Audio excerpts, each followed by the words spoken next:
আসসালামু আলাইকুম।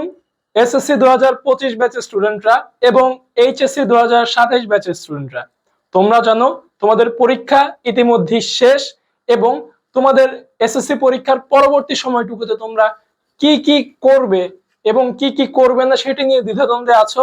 অনেকে আবার উপভোগ করা শুরু করে দিয়েছো। তো আমাদের মানব বিজ্ঞানের পক্ষ থেকে আমরা ছোট্ট একটি গাইডলাইন সেশন নিয়ে তোমাদের সামনে হাজির হয়েছি, যেখানে আজকে আমরা দেখাবো এসএসসির পরবর্তী সময়টুকুতে তোমরা কিভাবে কাজে লাগিয়ে তোমাদের এইচএসসি জীবনটাকে সহজেই কাটাতে পারবে এবং পরবর্তীতে নিজেদের ক্যারিয়ার ভালোভাবে করতে পারবে। তো শুরুতেই আমরা আজকে আলোচনা করব যে আমাদের এসএসসি পরীক্ষার পরবর্তী সময়ে আমরা ফ্রি টাইম, তাই না, এটা তো আমাদের ফ্রি টাইম চলছে। তো এই ফ্রি টাইমে আমরা বেসিক্যালি কি কি করব? এই ফ্রি টাইমে আমরা করব হচ্ছে এই সকল কাজগুলোর ভিতরে আমাদের প্রত্যেকটি সেগমেন্ট নিয়ে আজকে আমরা ব্যাখ্যা দিচ্ছি। শুরুতেই ট্যুর লেখা আছে, তাই না? এই ট্যুর বলতে বোঝাচ্ছি ভাইয়া, আমরা অলরেডি কেউ কেউ হয়তো আমাদের এই ভিডিওটা ট্যুরে বসেই দেখছো, বাট এই ট্যুর বলতে বোঝাচ্ছি আমরা ঢাকা থেকে গাজীপুর না ভাই, আমরা ঢাকা থেকে কোনো একটা সীতাকুণ্ড, কোনো সিলেটের সাদা পাথর কিংবা এরকম কোনো কোনো জায়গায় ঘুরবো। কারণ ভাই একটা কথা বলে দিই, এই যে এসএসসির পরবর্তী সময়ের ছুটিটা, সেই ছুটিটা হয়তো বা তোমার জীবনের উপভোগীয় সর্বশেষ ছুটি হইতে পারে। কারণ তোমরা যখন এইচএসসি লাইফে একাডেমিকের প্রথম বর্ষ শেষ করে দ্বিতীয় বর্ষে ওঠার আগে যে ফার্স্ট ইয়ার ফাইনাল পরীক্ষা দিয়ে ছুটিটা পাবে, সেই ছুটিটা কিন্তু তোমাদের মাথায় একটা টেনশন কাজ করবে যে ভাইয়া আমি তো এই ফার্স্ট ইয়ার ফাইনাল শেষ করছি, ছুটি পাইছি, কিন্তু সামনে তো আমার এইচএসসি পরীক্ষা আছে, এই এইচএসসি তে আমি কিভাবে ভালো রেজাল্ট করব, এই একটা টেনশন কাজ করবে। আবার এইচএসসি শেষ হবে, ভাইয়া আমার তো এইচএসসি পরীক্ষা শেষ, আমি তো এখন অ্যাডমিশন ক্যান্ডিডেট, আমার তো অ্যাডমিশনে ভালো করতে হবে, এই একটা টেনশন থাকবে। ভার্সিটিতে উঠে আরেকটা টেনশন। তো ভাইয়া সব থেকে ইম্পর্টেন্ট কথা, এই এসএসসির পরে যে তোমরা ট্যুর গুলো দিবা, সেই ট্যুর গুলো হয়তো বা তোমাদের জীবনের উপভোগীয় সর্বশেষ ট্যুর হইতে যাচ্ছে। আমি বলতেছি উপভোগীয়, নট সর্বশেষ ট্যুর। তোমাদের জীবনে সব থেকে আরাম করে কিংবা সব থেকে উপভোগ করে এই ট্যুর গুলোই হতে পারে সব থেকে এফেক্টিভ ট্যুর। এরপরে আসি ভাইয়া, মুভিজের কথা উল্লেখ করেছি। মুভিজের কথা উল্লেখ করেছি বলতে আমি বুঝাচ্ছি যে এই যে এসএসসি পরবর্তী সময়টুকু তোমরা পার করবে, সেই সময়টুকু পার করতে তোমরা বিভিন্ন ধরনের মুভিজ দেখতে পারো। হলিউড মুভিজ আছে, বলিউড মুভিজ আছে, এবং মাঝে মাঝে কেউ কেউ আমাদের অনেক ঢালিউড মুভিও পছন্দ করে, যেমন ডিপজল দাদার মুভি, শাকিব খানের মুভি, এরকম অনেক মুভিজই তোমরা দেখতে পছন্দ করো। বাট আমি প্রেফার করব, যদি তোমরা হলিউডের কোনো একটা মুভিজ দেখো, সেই ক্ষেত্রে তোমাদের স্পোকেন ইংলিশ এই জিনিসটাতেও তোমাদের একটু গুরুত্ব দেওয়া হবে। তো সেই ক্ষেত্রে এই মুভিজ দেখাটাও তোমার এই এসএসসি পরবর্তী সময়টুকুতে টাইমও কাটা হবে এবং নিজের স্কিল, ইংলিশ স্পিকিং স্কিল যেটা, সেটাও ডেভেলপ করা হবে। এর পরবর্তী যে তোমাদেরকে টপিকটি আমি দিয়েছি সেটা হচ্ছে বুকস রিডিং। ভাইয়া বুকস রিডিং হচ্ছে ফ্রি টাইম কাটানোর জন্য সব থেকে এফেক্টিভ একটা ওয়ে। আমি বলছি সব থেকে এফেক্টিভ একটা ওয়ে।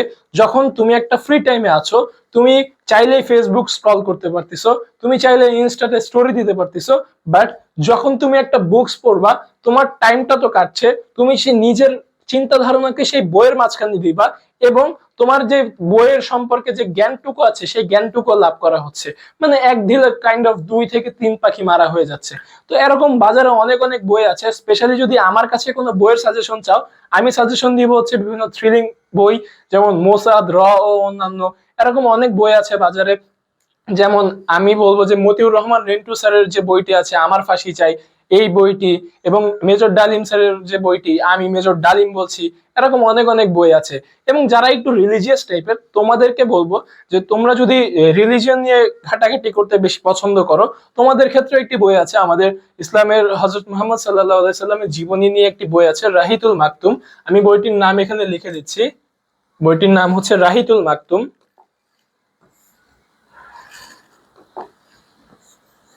বইটির নাম হচ্ছে রাহিতুল মাকতুম।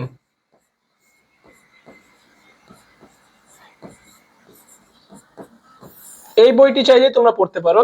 এটি হচ্ছে আমাদের ইসলামের হযরত মুহাম্মদ সাল্লাল্লাহু আলাইহি সাল্লামের জীবন কাহিনী নিয়ে একটি সর্বশ্রেষ্ঠ বই আমি বলতে পারি। বাজারে যতগুলো নবীজির জীবন কাহিনী নিয়ে বই আছে, এই বইটিতে সবথেকে এফেক্টিভ তথ্যগুলো দেওয়া আছে। তোমরা চাইলে এই বইটি পড়তে পারো। এবং বলি, এটি কোনো স্পন্সর ভিডিও না, এই বইটি আমার পার্সোনালি ভালো লেগেছে বিধায় আমি তোমাদেরকে এই বইটি বলছি। এরপরে আসি ভাইয়া, প্লেইং। ভাইয়া আমাদের এই অ্যাডমিশন, এই এইচএসসি লাইফের আগে যে এসএসসির ছুটিটা পাই, এই ছুটিটায় খেলাধুলা ভাইয়া হয়তোবা আমাদের জীবনের শেষ খেলাধুলা। হ্যাঁ, আমি উপভোগ বলছি না, আমি বলছি হয়তোবা শেষ খেলাধুলা। কারণ ভাইয়া যখন এইচএসসি তে উঠবো একটা প্রেসার মাঝখানে কাজ করবে। আমি হয়তোবা সেই প্রেসারের কারণে অনেকে ডাকবে যে ভাই চলো আজকে খেলতে যাই, আজকে এই করতে যাই, কিন্তু আমার মাথায় একটা প্রেসার থাকবে যে না, আমার তো সামনে এইচএসসি পরীক্ষা, এইচএসসির পর আবার অ্যাডমিশন টেস্ট, আমি কি করতে পারবো কি করতে পারবো না জানি না, তো আমার এখন পড়াটাই উচিত। সো সেই ক্ষেত্রে তোমার কিন্তু এখন কোনো প্রেশার নাই যে আমার ভাই আমার এইচএসসি পরীক্ষা সামনে, আমার এইচএসসি পরীক্ষা আরো 2 থেকে 2.5 বছর দেরি আছে। তো সেই ক্ষেত্রে তুমি নিজের জীবনে যত খেলা আছে, যেমন ক্রিকেট বলো, ফুটবল বলো, টেবিল টেনিস বলো, টেনিস বলো, বাস্কেটবল বলো, এই সকল খেলাগুলো নিজের ফ্রেন্ডসদের সাথে উপভোগ করতে পারো। এবং এই সকল খেলাধুলার মাধ্যমে হবে কি ভাইয়া, তোমার শরীর চর্চাটাও হবে। এবং যারা কিনা নিজেদের শরীর চর্চায় গুরুত্ব দিতে চাও তাদের জন্য আরেকটি এফেক্টিভ ওয়ে, ভাই জিম জয়েন করো।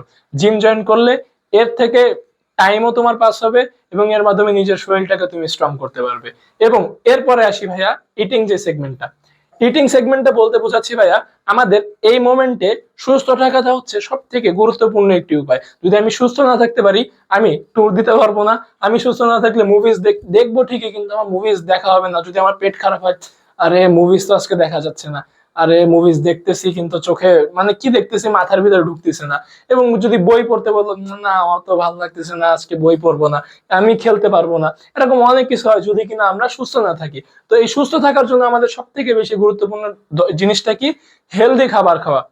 এই যে এই সময়টুকু আছে, এই সময়টুকুতে তোমাদের সব থেকে বেশি হেলদি খাবার খাইতে হবে। কারণ ভাই হেলদি খাবার যদি আমি না খাই তাহলে ভাই আমার পক্ষে সুস্থ থাকাও সম্ভব না, আমার পক্ষে আমার ভ্যাকেশনটাও একদম শেষ। ভ্যাকেশন আমার আর কাটানোর দরকারই নেই।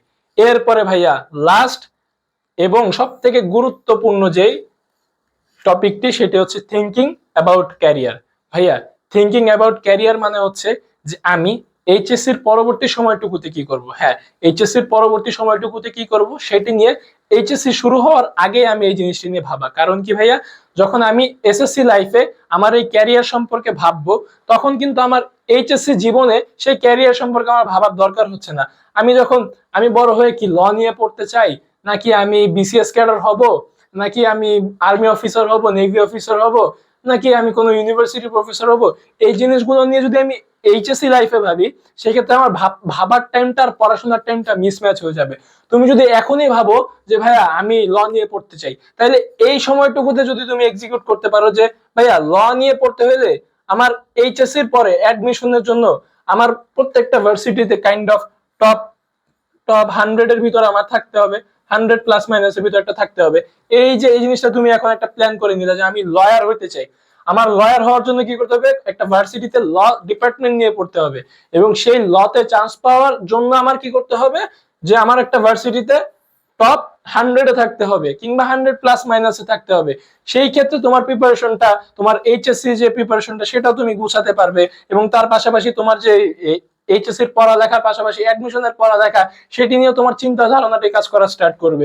এরকম ভাবে হইতে পারে। এবং অনেকের ধারণা আছে ভাইয়া আমার তো ল না হলে আমার ইন্টারন্যাশনাল রিলেশনস এই সাবজেক্টে যদি আমরা পড়ি, এই সাবজেক্টে নিয়ে যদি পড়ি তাহলে আমাদের ভাই একটা ক্যারিয়ার করতে পারবো, বিসিএস কিংবা আদার্স লাইনে আমরা ক্যারিয়ার করতে পারবো। সেই ক্ষেত্রে ভাই আমি ভাবলাম যে আমি আয়ার নিয়ে পড়বো।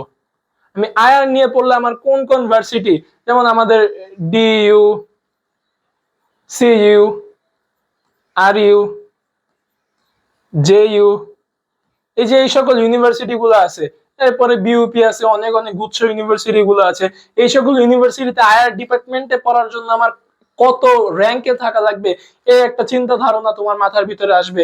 সেই চিন্তা ধারণা আগে তুমি এইচএসসি তেই অ্যাডমিশনে একটা ভালো প্রিপারেশন নিতে পারবা। ভাই এইচএসসি লাইফে এইচএসসি পড়া শেষ করে অ্যাডমিশন প্রিপারেশনটা নেওয়া যে কতটা এফেক্টিভ সেটা তোমরা এইচএসসি লাইফে গিয়ে বুঝবা। এবং সেটার জন্য দরকার কি ভাইয়া, এইচএসসি লাইফটা শুরু হওয়ার আগেই নিজের ক্যারিয়ার সম্পর্কে একটা ভালো আইডিয়া নিয়ে নেওয়া।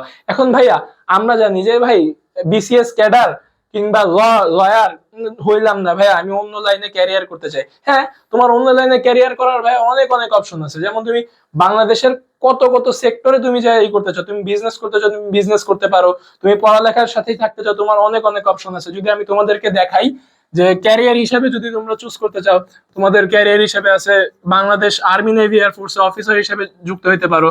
আমি এখানে আর্মি দিয়েই বুঝাচ্ছি, আর্মি আছে, নেভি আছে,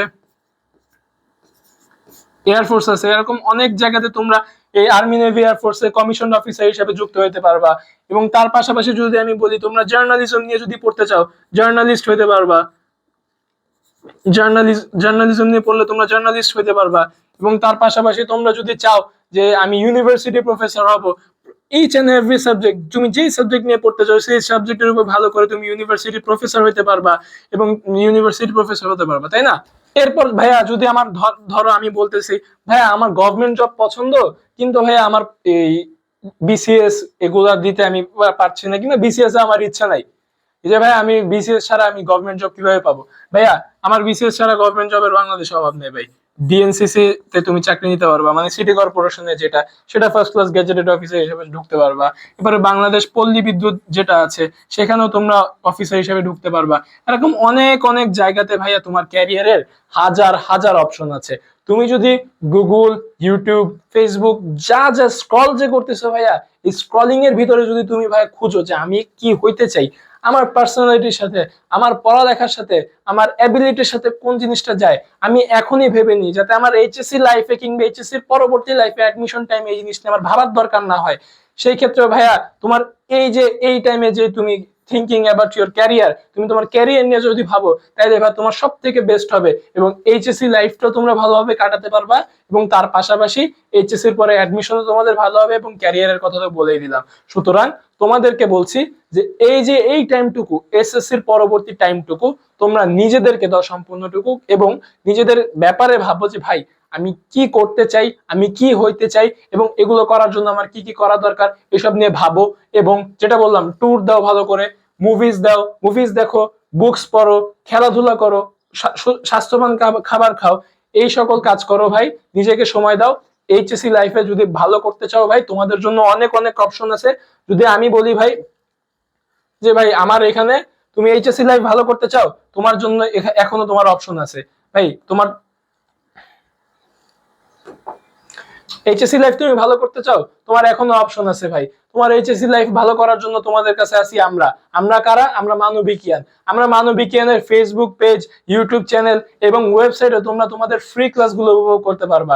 আমাদের মানবিকের প্রত্যেকটা অধ্যায়ে আমাদের টপ টপ টিচার প্যানেল দ্বারা আমাদের এই এক একটা কোর্স সাজানো হয়েছে, এক একটা ক্লাস সাজানো হয়েছে, এক একটা আইডিয়া সাজানো হয়েছে। তোমরা যদি নিজেদের একাডেমিক লাইফটাকে ভালো করতে চাও, এখন না, আগে ইন্টারে উঠো, ইন্টারমিডিয়েটে উঠার পর মানবিজ্ঞানের সাথে আসো, মানবিজ্ঞানের কাছে আসো, মানবিজ্ঞান সবসময় তোমাদের সাথে থাকবে। সুতরাং যারা কিনা ভালো পারফর্ম করতে চাও এইচএসসি লাইফে, তোমরা এই এসএসসি লাইফটা তো ব্যাপারে তোমাদেরকে সম্পূর্ণটুকু আমরা বলে দিয়েছি যে এইচএসসি লাইফে তোমার কি করতে হবে। তোমাদের এই এইচএসসি লাইফে যা যা বলছি এগুলো করো, এবং তার পাশাপাশি এইচএসসির এই এসএসসির পরবর্তী সময়টুকুতে যখন তোমরা এইচএসসি তে উঠবা, তখন তোমরা আমাদের মানবিজ্ঞানের সাথে যুক্ত হইতে পারো। এই মানবিজ্ঞান যে এইটি প্ল্যাটফর্মটি আছে, এই মানবিজ্ঞান প্ল্যাটফর্মটি আমরা শুধুমাত্র এবং শুধুমাত্র আর্টসের স্টুডেন্ট যারা আছে, যারা কিনা মানবিক থেকে পরীক্ষা দিয়েছে এসএসসি, কিংবা যারা কিনা এই সায়েন্স এবং কমার্স ব্যাকগ্রাউন্ড থেকে ডিপার্টমেন্ট চেঞ্জ করবে এইচএসসি লাইফে, তাদের জন্য আমরা মানবিজ্ঞানের তরফ থেকে প্রত্যেকটি বিষয়ে টপ নচ টিচার প্যানেলের সাথে, প্রত্যেকটি বিষয় টপ টপ গাইডলাইনের সাথে আমরা এই প্রতিষ্ঠানটি শুরু করেছি। এবং এই প্রতিষ্ঠানের ভিতরে তোমাদের একাডেমিক লাইফ থেকে অ্যাডমিশন লাইফ সম্পূর্ণটুকু কভার করার দায়িত্বটা হচ্ছে আমাদের, যদি কিনা তোমরা ভালোভাবে আমাদের ক্লাসটি করো। সুতরাং তোমাদের বর্তমান কাজ হচ্ছে এসএসসির পরবর্তী সময়টুকুতে তোমাদের যে এই গ্যাপ গুলো আছে, তোমাদের যে খেলাধুলার সময়টুকু আছে, তোমাদের ট্যুর দেওয়ার সময়টুকু আছে, তোমাদের বই পড়ার সময়টুকু আছে, এগুলাতেই কাজে লাগাও। যখন ইন্টার লাইফে উঠবা, তোমাদের সাথে আমরা আছি কি, আমরা মানবিকিয়ান। আমাদের ফেসবুক পেজ আছে, ফেসবুক পেজের লিংক তোমাদেরকে দেওয়া আছে। হয়তো ফেসবুক থেকে দেখছো এই ক্লাসটি, তাহলে তখন তোমরা ইউটিউবের লিংক পাচ্ছ, ইউটিউব থেকে তোমরা ফেসবুকের লিংক পাবা, সবকিছু দেওয়া আছে। আমাদের ওয়েবসাইটে তোমাদের ফ্রি ক্লাসগুলো দেওয়া আছে, তোমরা জাস্ট ঢুকবা, এনরোল করবা, তোমরা তোমাদের ক্লাস করবা। এবং পরবর্তীতে তোমাদের জন্য আমাদের একাডেমিক টু অ্যাডমিশন প্রোগ্রামও অনেক লঞ্চ করা হবে, যে প্রোগ্রামগুলো দ্বারা তোমরা তোমাদের একাডেমিক এবং অ্যাডমিশন লাইফ দুটোই কভার করতে পারবা এবং নিজেদের ক্যারিয়ার বিল্ড আপে, এই যে এখানে বলছিলাম না ভাই, ক্যারিয়ার নিয়ে ভাবা, তোমরা তোমাদের ক্যারিয়ার নিয়ে বেস্ট আউটপুট পাবা। সুতরাং মানবিজ্ঞানের সাথেই থাকো এবং যা যা বলছি সেগুলো ফলো করো। আশা করছি তোমার যে ফিউচারটা হবে সেটা একটা বেস্ট ফিউচার হবে। আজকের জন্য এইটুকুই। আসসালামু আলাইকুম ওয়া রাহমাতুল্লাহি ওয়া বারাকাতুহু।